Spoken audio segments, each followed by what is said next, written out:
The sound era of film, no one topped the Three Stooges for longevity and productivity. From 1934 to 1958, they starred in 196 comedies, and today their films are capturing a whole new generation of fans. And my next guest is one of the original Three Stooges. Here is Mo Howard. Yeah. Welcome.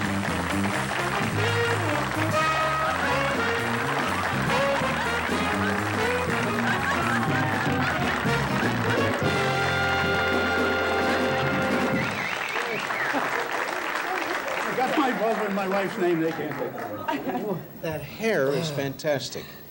Everybody remembers you with the hair.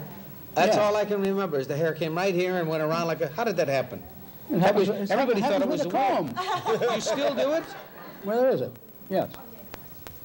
There you go. Oh, that's. Show you I'm a fan. Hey, all I can think of is those crazy things which kids see you do. Yeah. Now, do you ever get letters from mothers, irate mothers, saying, "How dare you do never, that?" Never irate mothers. Confused parent-teachers associations. They are isolated cases. And this child psychologist, where they took the shows off in Cleveland on account of it, yeah. They got this child psychologist and asked, could anything that the Stooges do in their films hurt a child and cause them to do things that normally they wouldn't? She says, no, I'm a lover of the Stooges myself. But if a family has a problem child, then it doesn't make any difference that you'll watch a Western where they're killing people, they're liable to grab a gun and kill somebody. But a normal child never gets anything difficult out of the Stooges comedies. Well, my kids, yeah, very good, you're right, and they love it, they love it. Is it your kids? My kids do the same things that I did when I fell in love with the Three Stooges. Oh, they go on doing the imitations, they imitate everybody. Highly educational. Yeah, but they love it. Yes, it is. Now, you're I said one of the originals. Now, Curly passed away, didn't he? Shall I give you the chain of command? Yeah, please. Okay. You guys used to be with Ted Healy, right? Yes, I was the first one with Ted. Ted was a boyhood friend of mine. So he went in one branch of show business, and I went in another. I was the first one with Ted. He asked me to come. I met at the Prospect Theater in Brooklyn. I happened to go back to say hello to him. He was with his Wait a minute, wife. Brooklyn got a little murmur outside. Okay, it's coming back. The Prospect Theater in Brooklyn. And then I was going in the stage door, and he was coming out and said, Mo, just the guy I want to see. My acrobat left me. He was doing the toe-to-toe catch, you know. So he says, my acrobat left me. Can you help me out till I get a new one? You can still do the back flip, can't you? I said, back flip where? We used to do it on the sand on the beach. I said, but under the stage, there's concrete.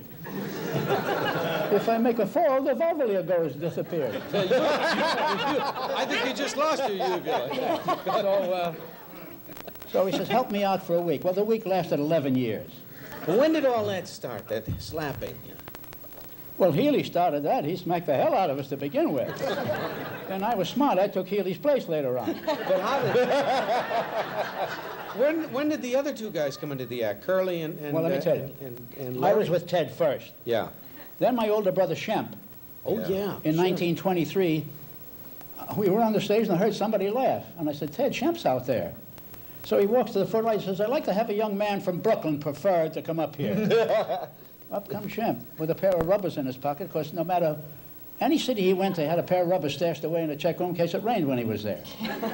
Now he comes up on the stage eating a pear with a rubber thing, and he asked Ted if he wanted a bite. Ted says, no, I don't want no bite. And finally the pear wound up in one of their faces. It became Ted, Mo, and Shemp. In 1925, we were off a couple of days from Schubert's show, A Night in Spain. Look at me nodding like I know. I don't know. Yeah. Schubert saw Night in Spain. I'm That was following you. 1927. Oh, Okay. Now we're at the Marigold Gardens watching the show, and here comes this little fella in tails and a high hat and a violin. He starts playing the violin like this. Not good, but no, you know. And doing a Russian dance at the same time, playing the violin. So Healy looked at me and said, well, are you thinking what I'm thinking? I said, yeah, let's talk to him. We watched the rest of the show. We went back in the dressing room. He had a robe on. He had wet his hair. And while we're talking to him, his hair started to crawl up in knots like, you know. It was drying out, see? He didn't have his finger in his socket or anything. No. So Healy looked at him and said, hey, you're single out there, it's not too hot. You want to join with the other two boys and become three? My, that's He says, I'd love it. He says, I'll give you $90 a week and $10 more to throw that fiddle away. And he threw it away, and it became three in 1925 with Ted. Now, he went all the way down the line with Ted, Shemp, and Larry Shemp and I. In 1932, Shemp got the opportunity to play the character Nobby in the Joe Palooka pictures on the coast. I remember, yeah. Yeah, he didn't want to go. He said, what are you going to do for another guy? I said, Shemp, go. It's a great opportunity for you. We'll get the kid brother Curly. You know, Curly was my younger brother. Oh. And he was with Orville Knappen Band. He was a guest conductor. Like this. Yeah. And the faster he went, the more the suit fell apart. He wound up in long underwear with a flap in the back, with a big lock, you know, in the thing. With a lock on with the a big flap. thing on the rumble seat there. So then it became... He played only the better rooms with that act. Oh, sure. We played one in Chicago called the Black and White Society. Yeah, they wear black dress shirts and white tails. Marvelous. We got booked in there, Ted and we guys. We got booked into this beautiful hotel, and we're wandering around, and the booking woman comes over and says, please, you're not to mingle with the guests. Uh-oh. 5 minutes later, one of the guests vomited all over Larry's suit. We got up to do the act. The piano player's playing. My good old hometown, Chicago. Yeah. The piano player's playing, and Healy, we start to do with the jokes, and all of a sudden, French rolls start coming up. They were throwing things at you. Throwing, hit the piano player twice, and Healy says, hold out for roast beef. See? So,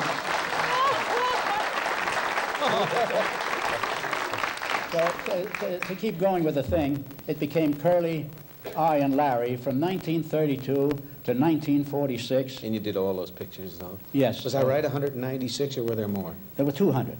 200? Yes. And then Curly, in 1946, had a stroke. Right in the middle of at the tail end of a picture. Incidentally, a picture that my wife wrote called Hoi Polloi in Society, see?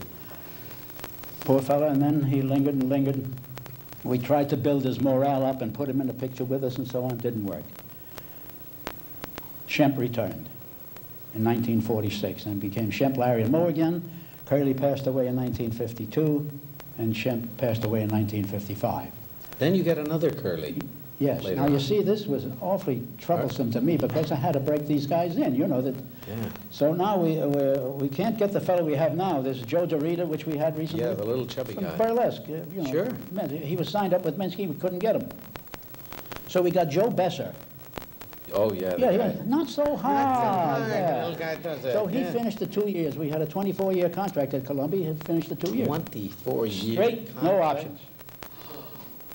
Until unconscious. 24 years. Yes. So Joe Besser finished the 2. Then we got Joe DeRita out of his contract, and he joined with us in 1958. In 59, we made a feature called Have Rocket Will Travel. Uh-huh. Then... There's a lady who saw Then it we twice. made, now we didn't get anything. We didn't get anything for the old comedies. Because that we signed the contract before there was TV. Yeah. Excuse Anyhow, me, Mo. yeah, I go want you to tell about that clause, but before you do, we have to Yeah. pause, and then you're going to show a little film that Oh, yes. Mo brought along for you to see. We'll be right back, right after this.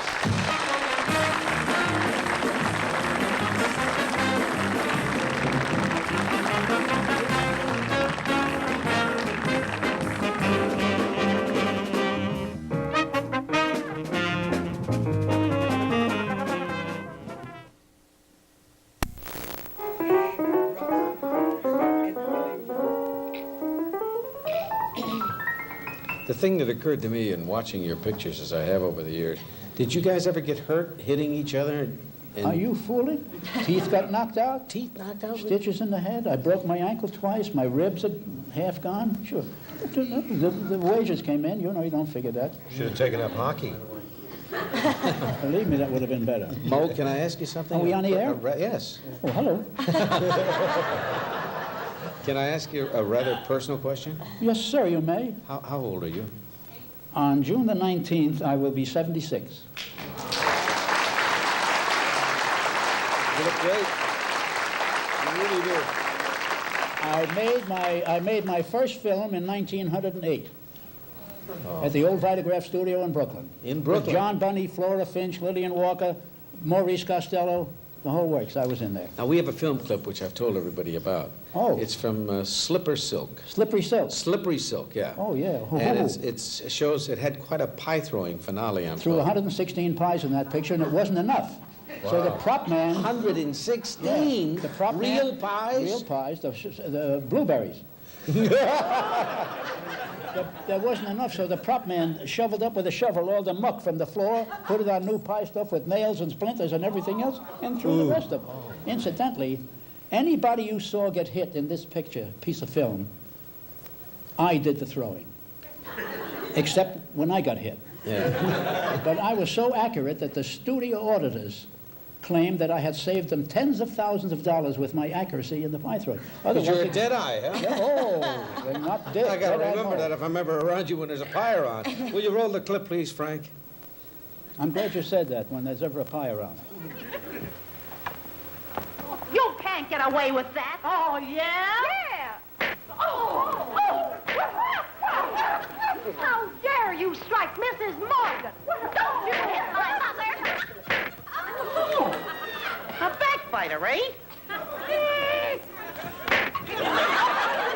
Oh, you didn't know. Oh.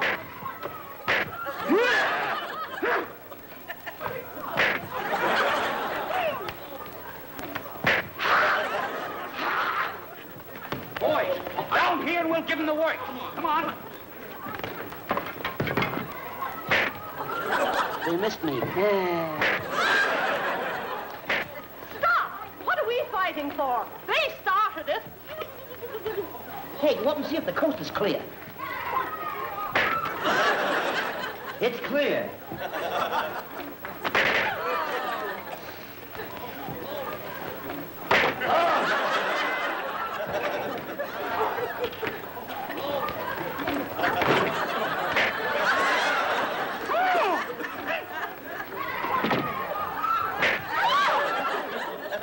Very idea. Wait, look at Billy. You're on a direct range. Right away, kid. Boys.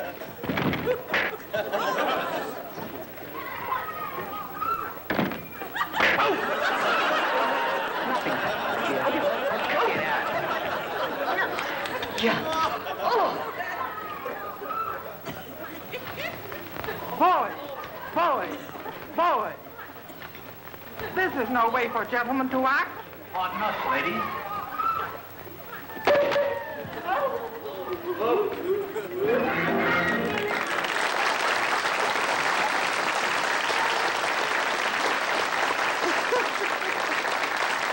I love the bit when Curly's arm was here and you thought it was, and you got it in the face. That's beautiful. Is there really an art to throwing pies? Oh, you can bet your bottom dollar on that, boy. I mean, not just anyone can throw a pie. Oh, they can throw it. See, but the mistake is, actually, they should push it. You just don't throw the things, you go off your mark. Your hand will go through them Aim too, it. won't it? Yeah. Push. So you gotta it's gotta be an easy. Every pie that we threw there, I made the stuff, the ingredients, to make sure that it was right. We have a mannequin and some pies back here, and Oh? why don't you just show Ted and me how to. I'll sit here throw if you don't pies. mind, Mike. Oh, You don't want me to go oh, over we there. got a mannequin. No, we're we gonna got a throw pies. Oh, mannequin, okay. Yeah, come on. You sure?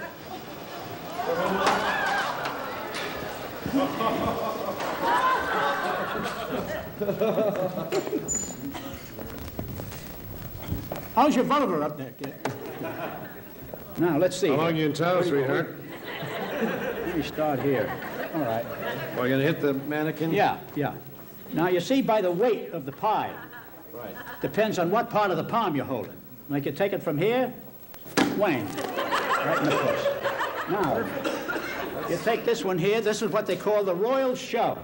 The royal shove? The royal shove. You give it, pound. Everything flies. Now, there are some side throws sometimes. Oh, wait, this is too much. This is too much on me. Watch it.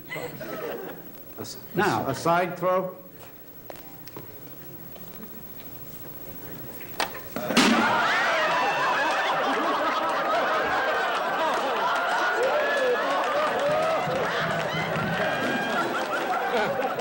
Almost got me.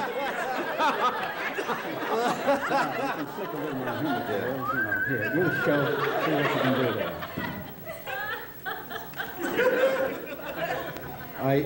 You're not trying to do what I think you're trying to do, are you? I was throwing it at the mannequin, see? I wasn't throwing it I mean, if I were going to throw a pie... You can make a right-hand shelf, too, if you like. I mean, they get together on the thing. Can I try it with this?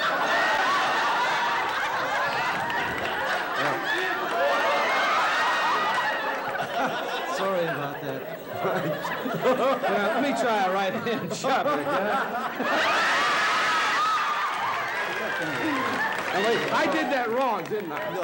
Just quit for a while. Quit just a minute now.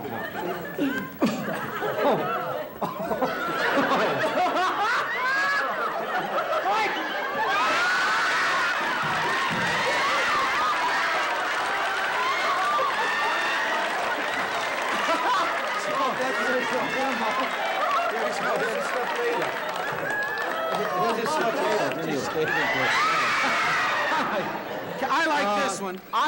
My favorite is the one where you don't throw, but you just set it there. That's my all-time favorite. And don't you like this one when a guy thinks he's going to throw it at somebody? I mean, that's a good one, too. That's really a good one. Is it? Huh?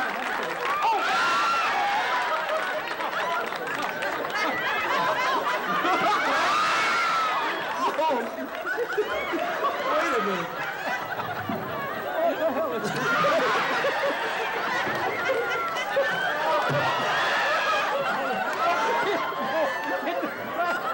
Joe, what are you...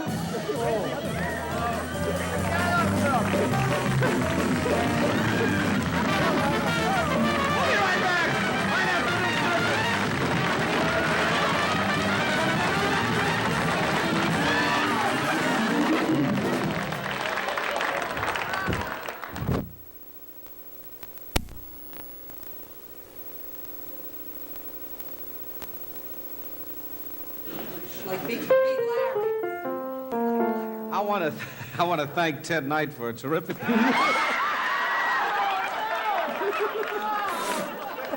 I was going to say thanks for a terrific week. And Mo, thank you, and I'll see you all Monday after I shower. Promotional fee paid by National Airlines. National flies the new DC-10s to more Florida cities than any other airline. Automobiles and promotional fee paid by Chevrolet, featuring the 1973 Nova. The basic, dependable car made better this year with real improvements to make it even better. Nova for 73, built to give you a better way to see the USA. Guests of the Mike Douglas Show stay at the Independence Mall Holiday Inn.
As a little boy over 70 years ago, our next guest knew he was going to become an actor when he grew up.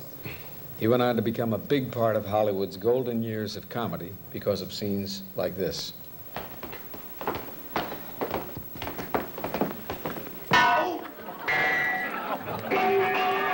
I'm sorry, Mo. It was an accident. I know, fellas. Accidents will happen. Sure. Now, you take this wrench. I don't want it. Oh, Marty, I did.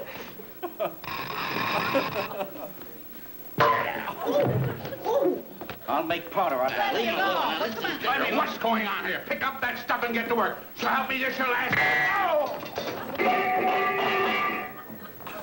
Come back here. No, don't mention you, my please. I hear you. You drop it. You drop it. Not so much. If you hit me with that,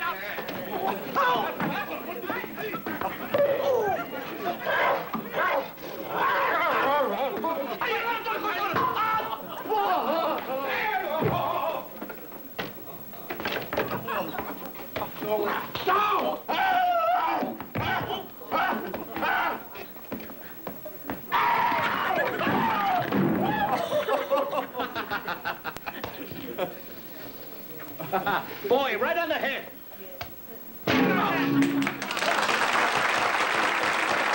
Here's one of the original Three Stooges, Mo Howard.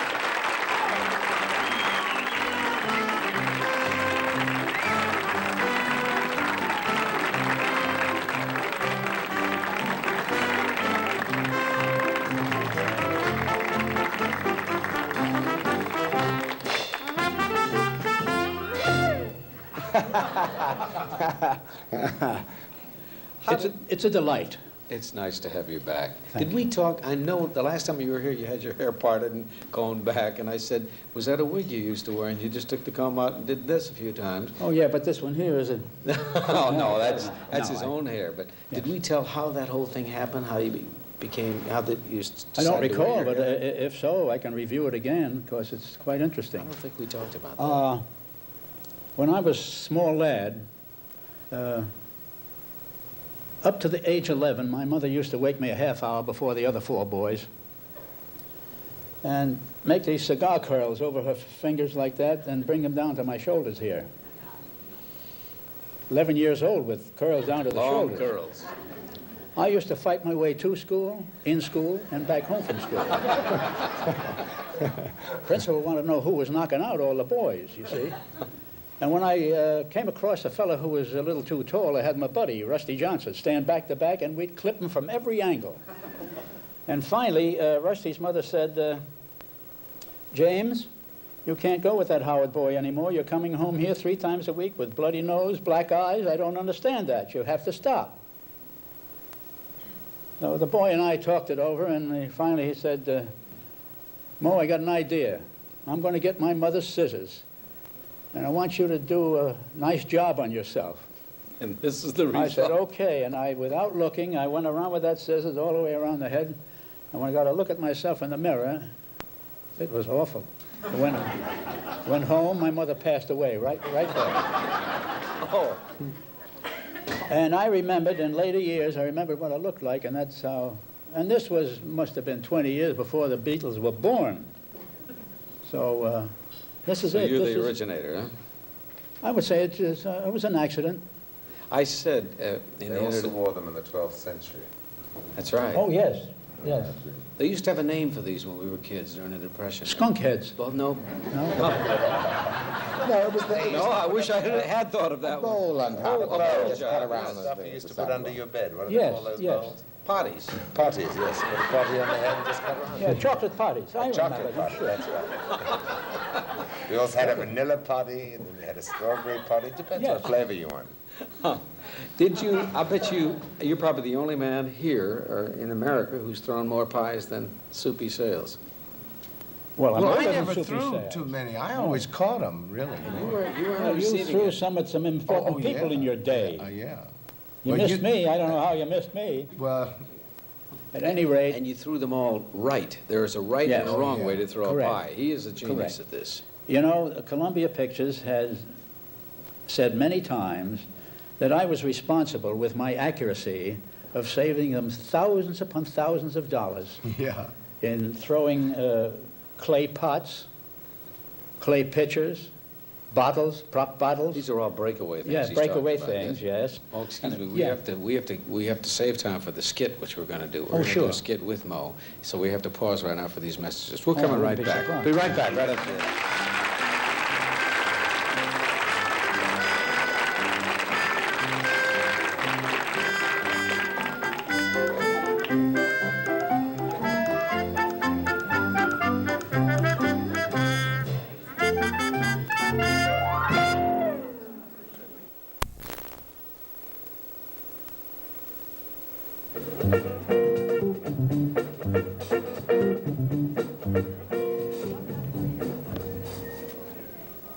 Ladies and gentlemen, the management has spared no expense in bringing the next novelty to this theater.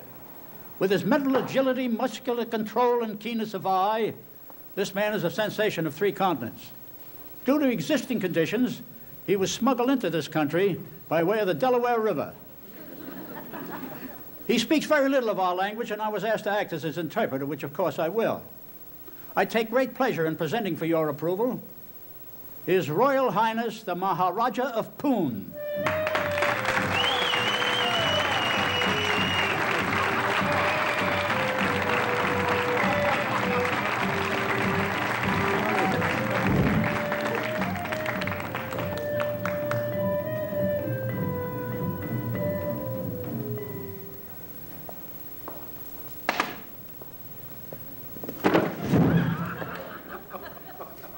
Okay, cockeye, just a minute here. Here.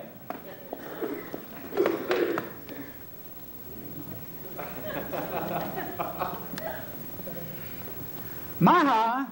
Yaha. Raja. Razbanis yatabenefucha timidacharanja pad rikman hiha. I make the announcement.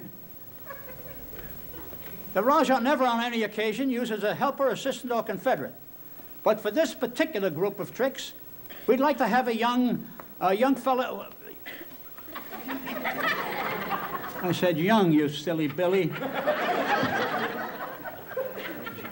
What does the Raja do? We shall see.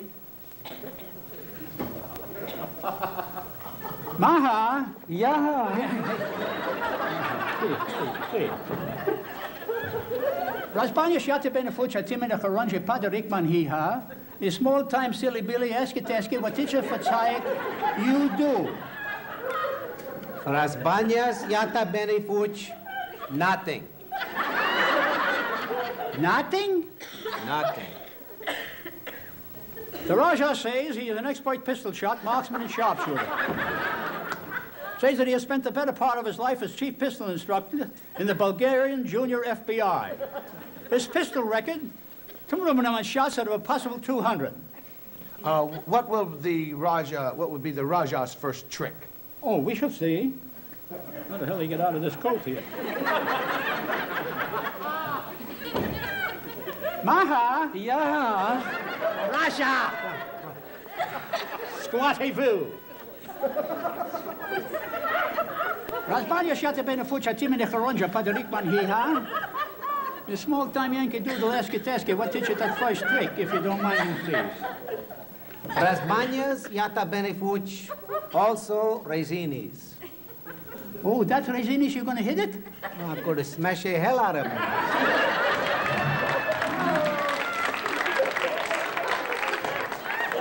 The Raja says that at this time, he will shoot a raisin from the top of this gentleman's head. Shoot what raisin from what gentleman's head? Oh, pardon me for calling you a gentleman. Okay. Would you mind kneeling? Thank you. Maha. Yaha. Hot. Please.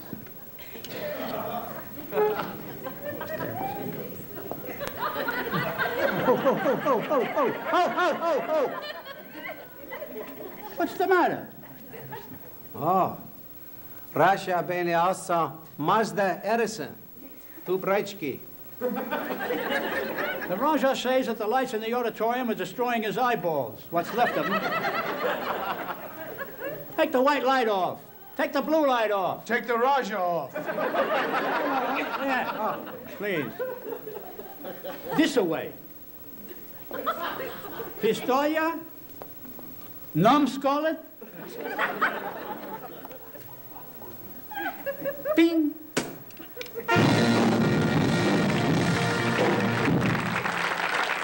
By golly, he did it!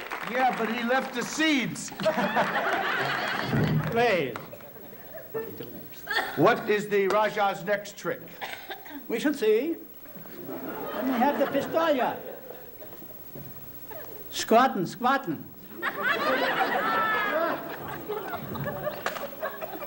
Razbanya shata benefucha timida karanja, the refugee from What's My Line, he Tesky, what teacher for saying that next week, if you got a trick, for God's sakes, do it. Rasbanias, Yata Benifuch, also knifeys. Oh, knifeys? Oh, knifeys. This knifeys, you're gonna throw them? Oh, gonna throw the heck out of them. The Rajah says that at this time, he will toss the razor-edged daggers at random. Well, Mr. Random, you better get up here. We don't want to hold up the bet. Please. Mr. Random, would you mind stepping back here? I ain't gonna let that blind bat throw knives at me. What do you mean, blind bat? He can see better than you can, and I can prove it. Prove it. Maha? Yeah. What is this? Rasbanish Yaki make it a kamaka $50. See? You're right. I thought it was a dime. Okay. Right here? Back to the board. Yes, Right to the sir. board. Maha? Yeah. Yeah. Knifeys. Oh.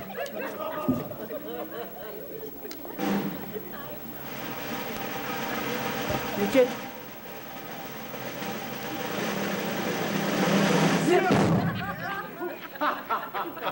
Pretty good shot.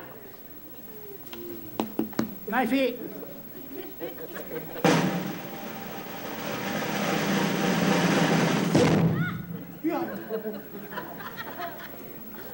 Now, in order to make this trick more difficult, the Rajah will twist himself in complete circles till he becomes more dizzy, if possible.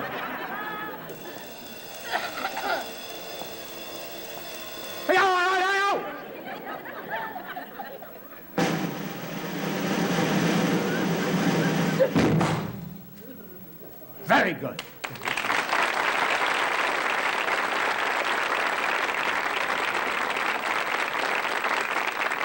And now, as an added feature, the Maha, Yeah. Rajah, will throw a soft grenade. Oh, really? Yes. And to show his accuracy, we will now ask one to bring on the soft grenade.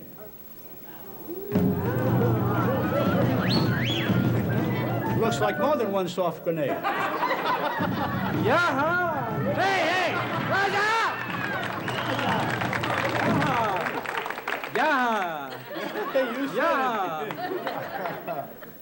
Would you mind to holding, please? Like this. Now then. You see the fly spot on the wall there? That small fly spot? Let it have it. Okay.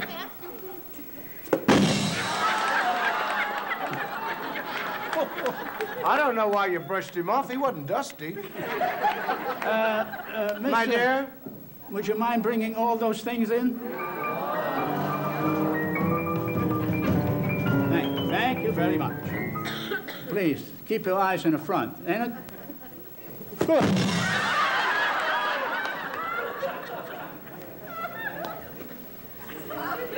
Soupy!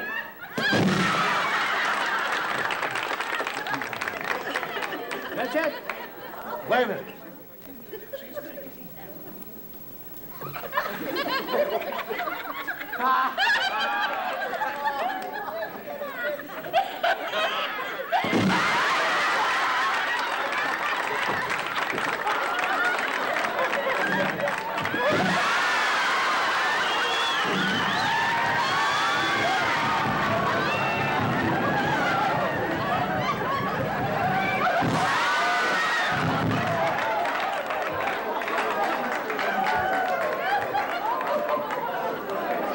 I didn't get any.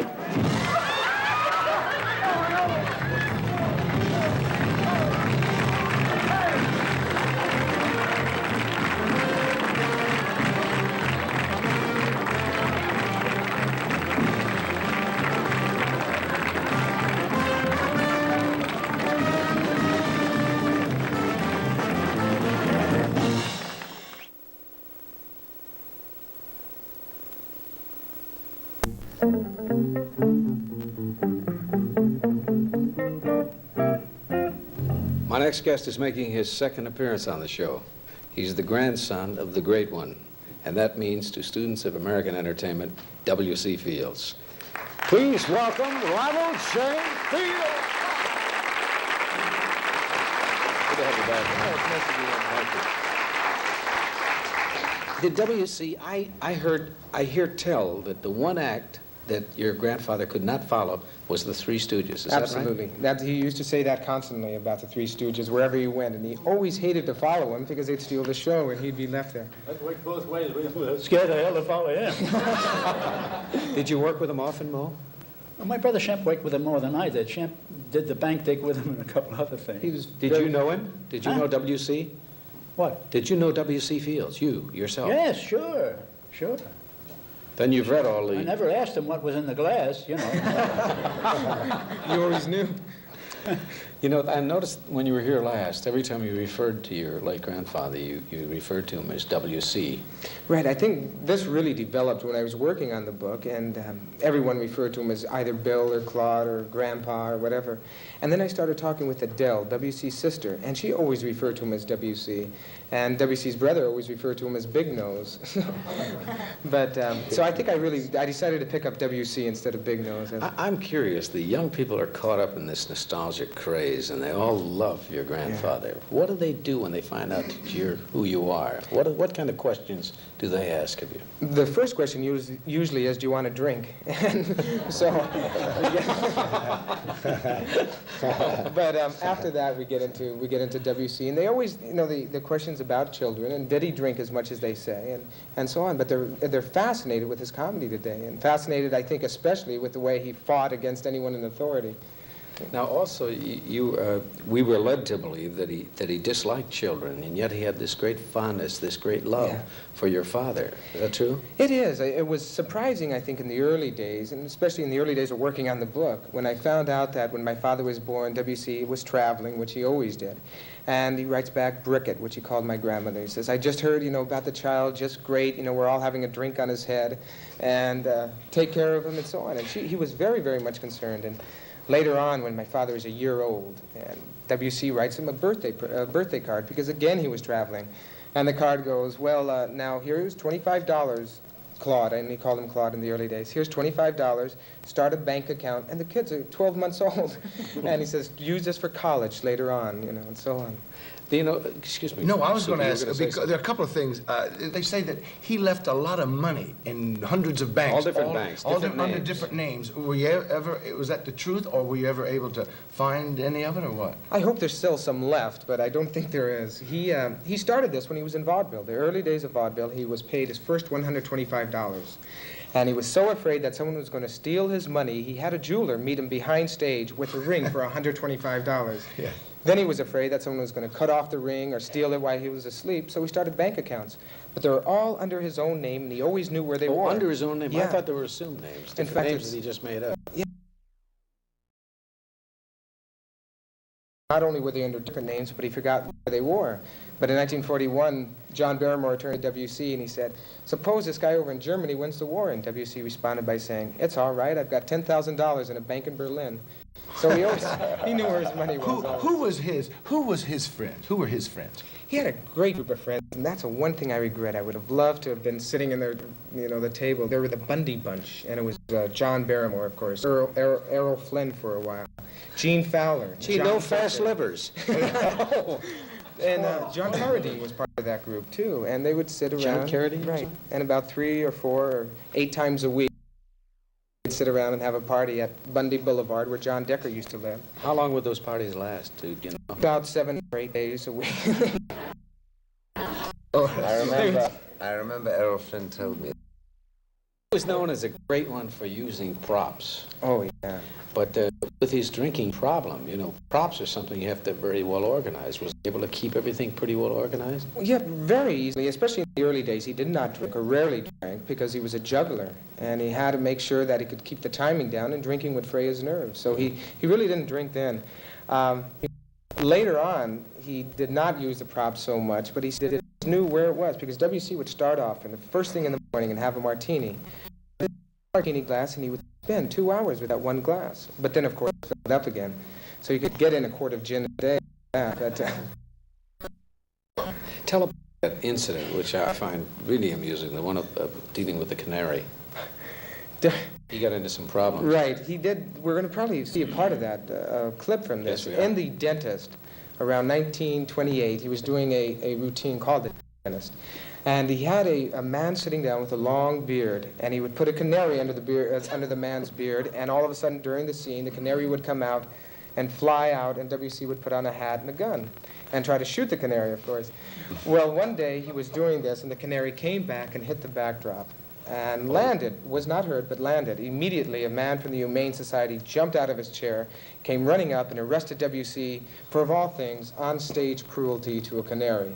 And he actually went to court that day, or the next day, and the judge was right there, and he's saying, very, very serious operation. And W.C. is saying, well, that bird had the best of care, and it came from the best of families, and sometimes I bring it to Chasen's with me. And, and the judge is pounding the gavel, but finally he got out of that, and they found out the way it died was when the officer was holding up the canary for the photographers. The smoke in those old, in 1928, they used to have those old flash bulbs with the smoke coming out. It asphyxiated the canary, and that's how it died. So Harry Morin was in turn arrested, I think.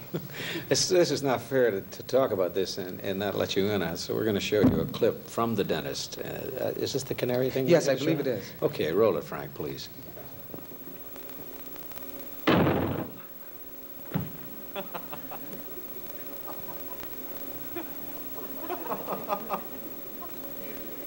Is he standing in a hole? No, he's just a little fella. Send him in, I'll fix him.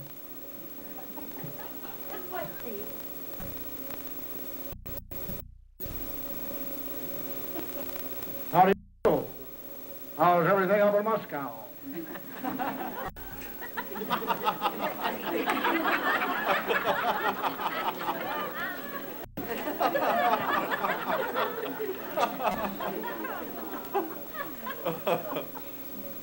I can't find his mouth. Hand me that stethoscope, will you?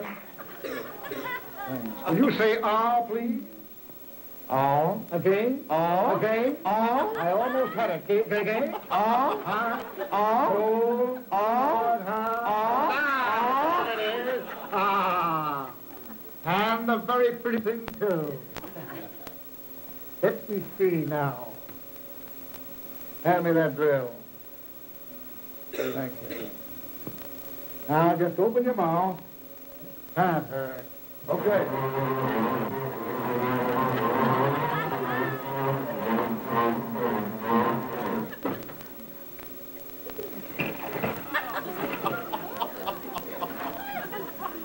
Can't say that hurt you.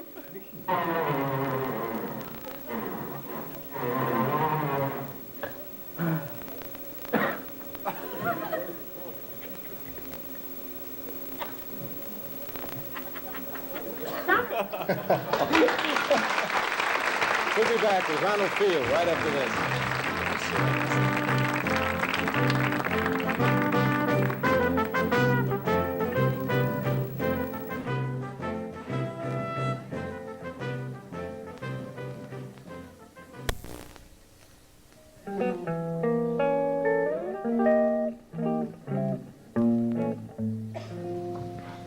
Ronald, is this the hat used in the film? Right, that was the one we saw. He also used it in 1928 when he did it for the Earl Carroll Vanities. He also used that later on, too, when my brother would be over at the house. Abercrombie and Fitch, Right. New York. Isn't that something? When my brother was over the house, he would put on that hat in order to make him stop crying. But it never really worked. Now, this is what we showed the last time, isn't it? Is this Right. the original? This is the original. We finally have a term for it now. It's an olive extractor. Around 1940, a doctor said W.C. was putting on way too much weight, and it was due to the alcohol. So he stopped drinking for about an hour or so, and then went out and bought this little gadget, and came back and told the doctor it wasn't the alcohol, it was the olives. And this took the olives out.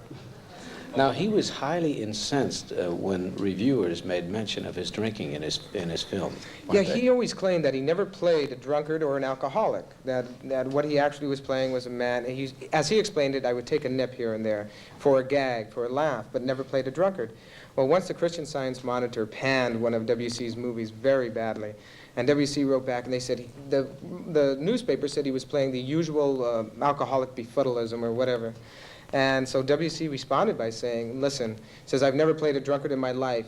And wouldn't it be amazing if I could quote some reliable statistics proving that more people have gone insane with religious hysteria than they have with alcohol?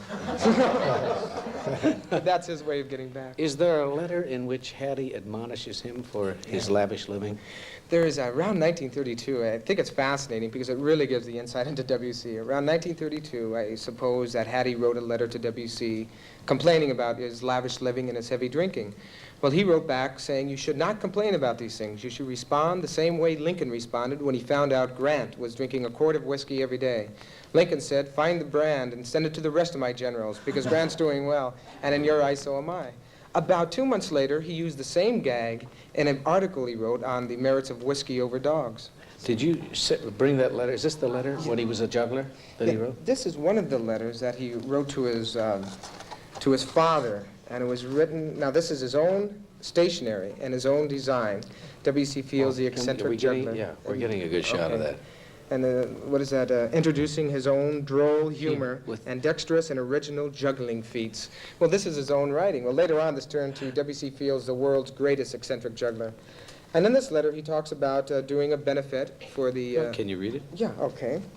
And it's, Dear Father, your welcome letter to hand and contents noted. Glad to hear all at home are well. Regarding a certain person, I don't care to know any more about her, and I'm positive Mother gave her all she gave Mother. We are going to play a game of baseball on Thursday for the benefit of the San Francisco sufferers. The Ham Tree plays for 45 minutes from Broadway Company, and so on. I will more than likely play first base, and Walt will either pitch or play second base. Now, Walt is W.C.'s brother, and he was part of W.C.'s act in 1906.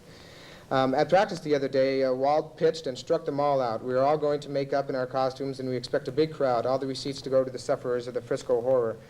I have booked 7 weeks after this show, closes 3 weeks at $350 per week, and 4 weeks at $370 per week. And then in 1906... Can you imagine what kind of money that was in 1906? But this part I think is amusing. I am enclosing you $5 in this letter, and we'll close 5 every week. So... $5. And then it says, love to you all, son Claude. Oh. He must have done a shot on your show in those days. I never thought of W.C. as producing X-rated films, but he did have a little trouble with the dentist, didn't he? Yes, he Tell was. about that. In 1933, they did a Max Sennett short called The Dentist, and he did 4 that year. And this certain sequence that I think we might be seeing now was allowed in 1933. And then in 1934, it was cut for about 10 years. And in fact, in some of the television sequences, it was cut in the very early days of television. And then put back in. Right. So it's allowable today. Oh, we're going to see the uncut version right now. Would you roll it, Frank? Any patients? Miss Minky. Huh?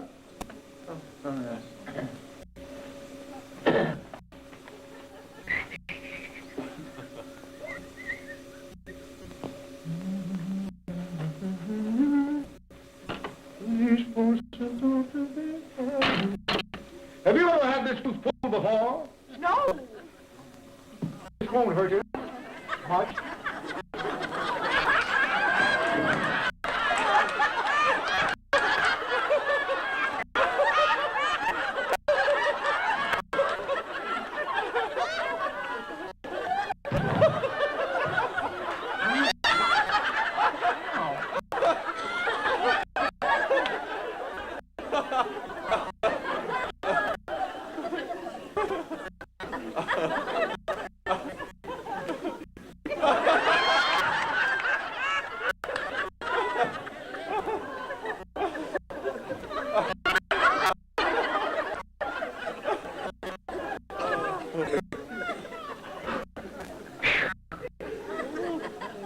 I'm gonna give her gas.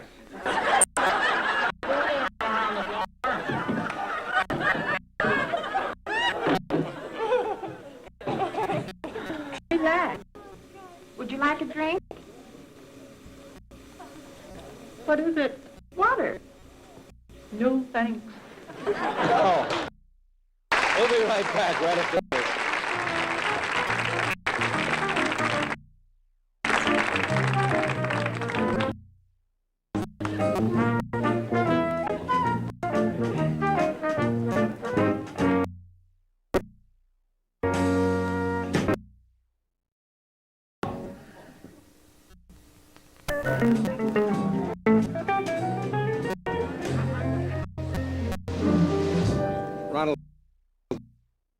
that most of that ad lib? Well, not most of it. It wasn't supposed to last as long as it was, but the cameramen were laughing so hard, and that he was laughing at one point. Finally, when he turned around, he had to turn around in order to say those lines, which he wasn't supposed to do. But he was starting to laugh too, and the reason why is because the cue for WC to stop this was when that block of chunk from the ceiling was hit him on the head. Oh, that was his cue to stop. They just kept it going and kept it going, so WC kept it going and ad-libbed most of the end of that.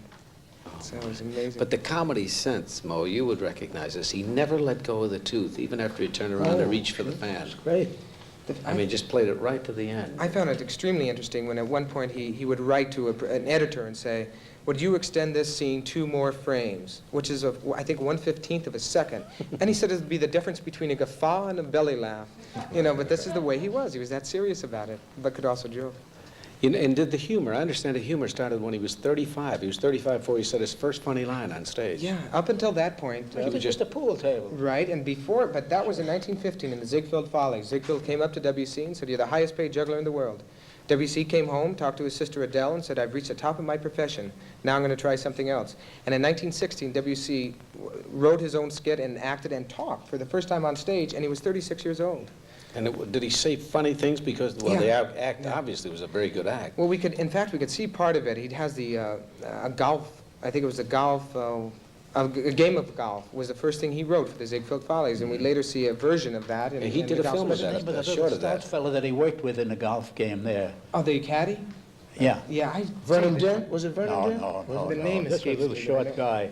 I have had a question I want to ask for No, you. what the devil was How much time? But we got time for one more? 30 seconds about. Which is that the Bundy group, Barrymore, Flynn, were all swingers. You know, they had. Was he a swinger? A bit of a swinger himself. You know, he really didn't write about it that much, but I understand that he moved He played a lot. pretty quickly. Thank you, Ronald Fields. Thank you, Robert Green, Lawrence Harvey, Mo Howard, and Soupy. I'll see you tomorrow, the rest of the week. We hope we see you too. Bye-bye. See you tomorrow. Promotional fee paid by National Airlines. National flies the new DC-10s to more Florida cities than any other airline. Automobiles and promotional fee paid by Chevrolet, featuring the Caprice for people who want the finer things in life while they're still young enough to enjoy them. Chevrolet, building a better way to see the USA. Guests of the Mike Douglas Show stay at the Independent.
The Three Stooges. Oh, Howard. Woo.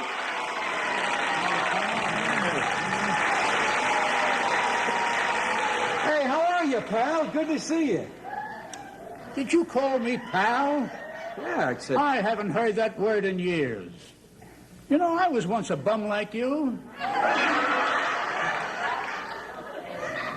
But not lately, not in I can remember in days of yore, when I was a painter. I painted men and women. Men on one door, women on the other. And then I shifted to the night shift in a steel plant. And I come home from the late shift, and there was a note on my pillow.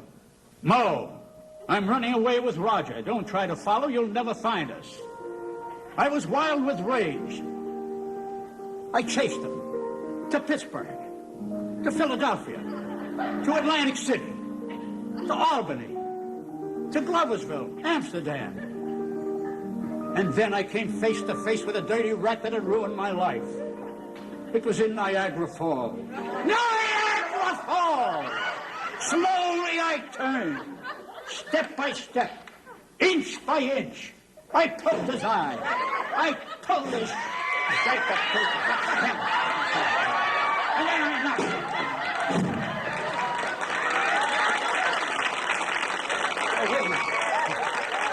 Wait a minute, are you all right? You didn't hurt yourself, did you, pal?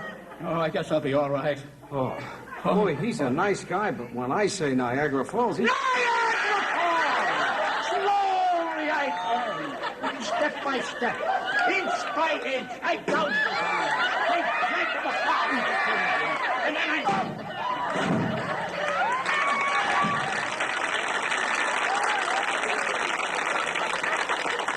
Wait. Are you okay?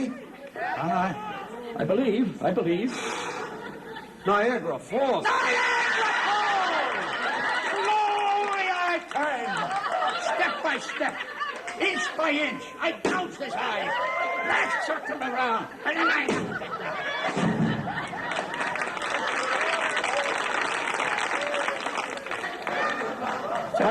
Are you okay? Take it easy. Oh, we better sit down.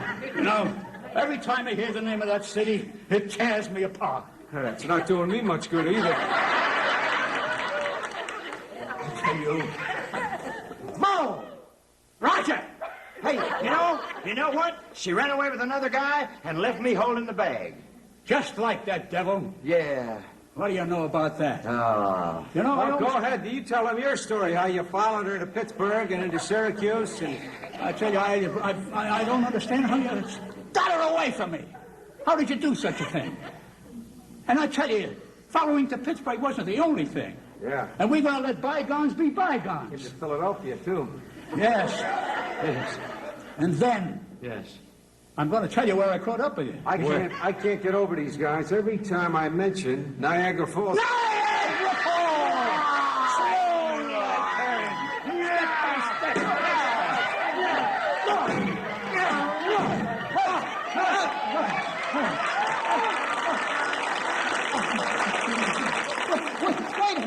Wait a minute. Who is this? Who is that? Which way to the church? What did you say? Which way to the hospital? I'm late for my wedding, and my honeymoon train leaves at 4 o'clock at Niagara Falls. Niagara Falls!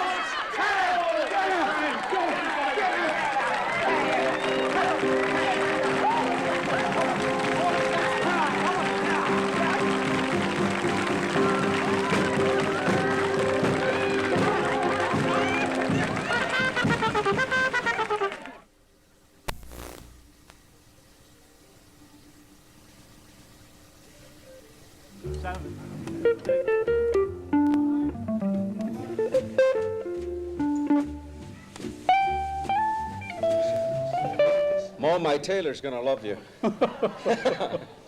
Listen, I want to find out about the guys. I want to find out about Curly because I heard this story and I want to find out if it's true.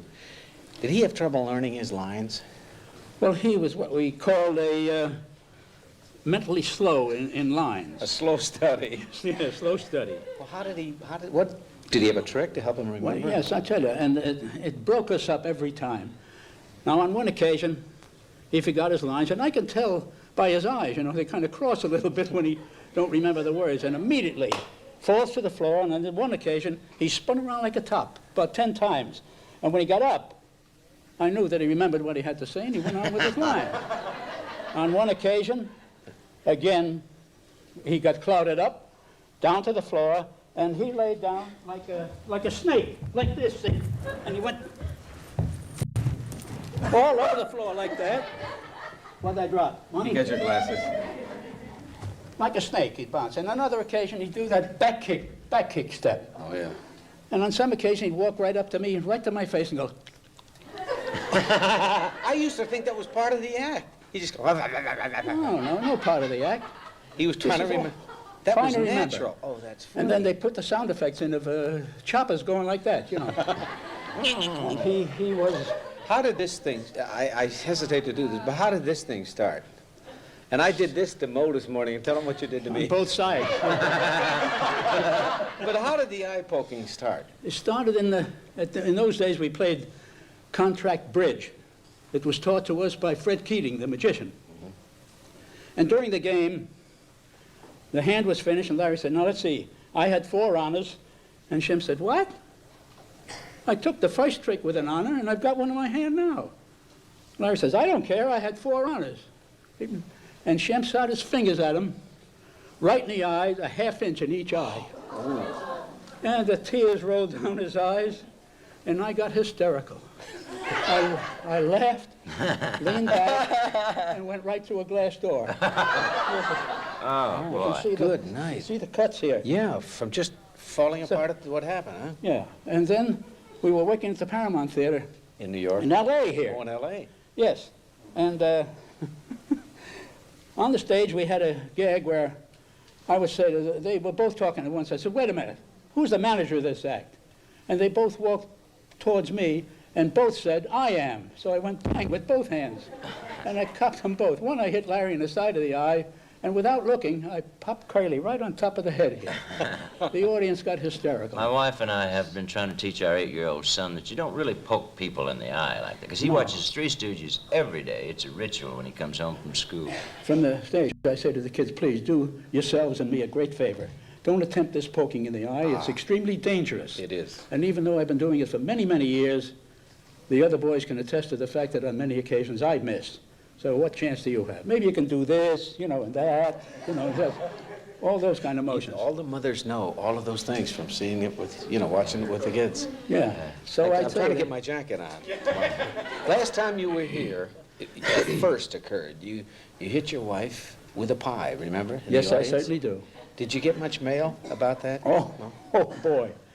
I must have had 500 letters from all parts of the country. One of them said you ought to be ashamed of yourself. A grown man. They didn't know it was my Didn't wife. know it was your... No, he says you ought to be ashamed of yourself throwing things at people in the audience Who cut when your they come hair, to Mo? enjoy you. Who cut my hair? Yeah. My barber, Benny the Barber, El Dorado on Vine Street. 'Cause you always- 35 years he's been doing this job. It's purple. And it's his, too. Yeah. It's his hair. Sure. And what was I talking about? I want to tell you, it was about, look at that head of hair. Isn't that great? Look at that. Fantastic. Now, the reason I want to explain this is because when Mo went into the audience and hit this to the audience, it looked like you were hitting a strange lady. Yes. We went right off the air at that point. We didn't get a chance to explain it. I know, but let me tell you one thing. Okay. You know, the first time in April when we did the show, we had the big pie fight. Yeah. I walked toward her with a pie, and I leaned over and I kissed her. This time I had the pie, I walked over, and she put her mouth out for a kiss, and I rang her. We're going to show that film clip, which we never explained to the viewers. Watch this. Keep your eyes in the front, ain't it? Good.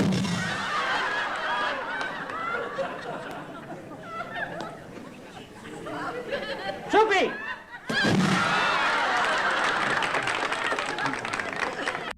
That's it? Wait a minute.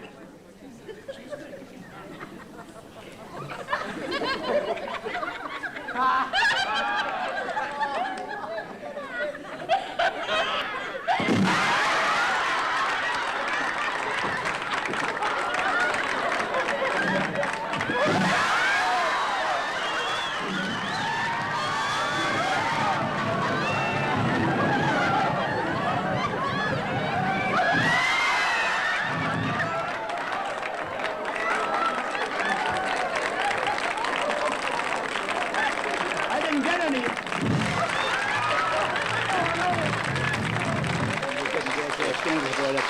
Well, put your glasses on. How'd your wife feel? How did your wife feel about that? You never told me. I never got a Oh, chance. she felt very good about it. She's a good sport, buddy, I tell you that. I know she is. She's in the audience today. Why don't you go over and give her a nice kiss, okay? Bring her up. Yeah, bring her up, sure. Mo Howard's wife, okay?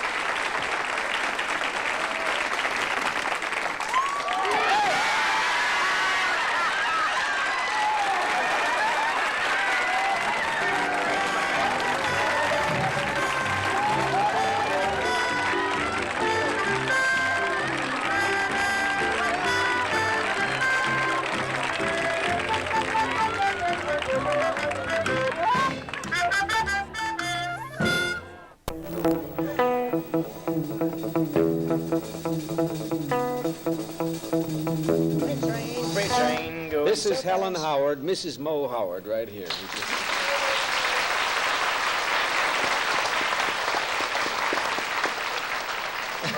Ellen, tell us this, about this man. You've been married to him now for 48 years. 48 years. Tell us about the other Mo Howard that people don't see on the screen. Well, he's altogether different. He throws sponge cake and stuff. No, words fail me. He's just the most Candy wonderful bars. father. He's been interested in children. He just made a pitch for leukemia, got a letter that they took in $40,000, and he was president of the Spastic Children's Guild and one of the charter members for 25 years. Marvelous. You have 2 children, don't you? Yes. Yes, boy and a girl. And what is your son doing? He's an art director for Ted Bates and Company. Oh, advertising agency. In California? No, he's in New York. In New York. And your daughter? California. She lives in California, and her husband did a lot of... He produced all of our features at Columbia. He was with Columbia as an executive director. What did it feel like, Helen, to hit him with a pie? Because he did not know that was coming. That was as big a surprise to him as it was the audience. Yeah. Well, to me, it was like a love pat.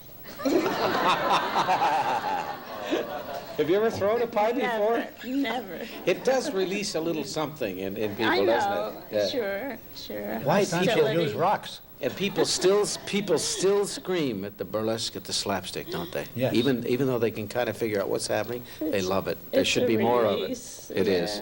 Thank you very much for being here. Thank you, Mo, dear friend. Pleasure. Roger, see you tomorrow. You bet. Thank you, Julie Newmar, Charles Fleischer, and they're building a building outside, so you better get ready. They're ready for you to play. See you tomorrow. Promotional fee paid by National Airlines. National flies the new DC-10 to more Florida cities than any other airline.